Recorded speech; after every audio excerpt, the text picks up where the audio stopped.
आरंभिक जीवन और वनवास। कथा का आरंभ अयोध्या के महाराजा दशरथ के घर 4 पुत्रों राम, भरत, लक्ष्मण और शत्रुघ्न के जन्म से होता है। राम सबसे बड़े बचपन से ही अद्वितीय गुणों से युक्त थे।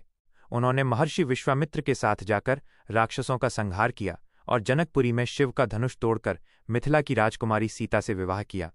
बाद में जब राम को राजगद्दी मिलने वाली थी, तब कैकेयी ने अपने 2 वरदानों के बल पर राम के लिए 14 वर्ष का वनवास और भरत के लिए राज्य मांगा।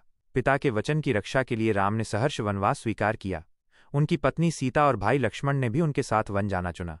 पुत्र वियोग में राजा दशरथ ने प्राण त्याग दिए। भरत ने राम की खड़ाओं को सिंहासन पर रखकर स्वयं तपस्वी जीवन व्यतीत किया। सीता, हरण और मैत्री। वनवास के दौरान एक घटना के फलस्वरूप लंका के राक्षस राजा रावण ने छल से राम की अनुपस्थिति में सीता का हरण कर लिया और उन्हें अपने पुष्पक विमान में लंका ले गया। राम और लक्ष्मण सीता की खोज में जंगल जंगल भटकते रहे।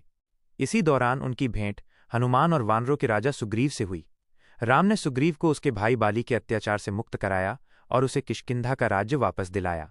बदले में सुग्रीव ने अपनी विशाल वानर सेना को सीता की खोज में लगाया।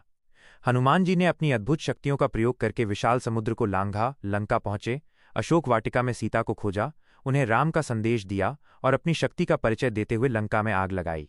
ये अध्याय उनकी निस्वार्थ भक्ति और पराक्रम को दर्शाता है। युद्ध और राज्याभिषेक। सीता का पता लगने के बाद राम ने वानर सेना की मदद से समुद्र पर एक अद्भुत सेतु पुल का निर्माण किया। राम की सेना ने लंका पर चढ़ाई की। राम और रावण के बीच एक भयंकर युद्ध हुआ। रावण के शक्तिशाली योद्धा कुंभकर्ण और मेघनाद मारे गए। अंत में राम ने रावण का वध किया और धर्म की स्थापना की। राम, सीता और लक्ष्मण विभीषण, रावण के छोटे भाई जो धर्म के पक्ष में थे, के साथ सकुशल अयोध्या लौटे। अयोध्या में उनका भव्य राज्याभिषेक हुआ और उन्होंने एक आदर्श राजा के रूप में राज्य किया, जिसे राम राज्य कहा गया। रामायण केवल एक पौराणिक कथा नहीं है, बल्कि ये त्याग, भक्ति, कर्तव्यपरायणता और न्याय की शिक्षा देने वाला एक नैतिक और दार्शनिक ग्रंथ है। राम का जीवन हमें सिखाता है कि आदर्शों का पालन जीवन के हर मोड़ पर आवश्यक है।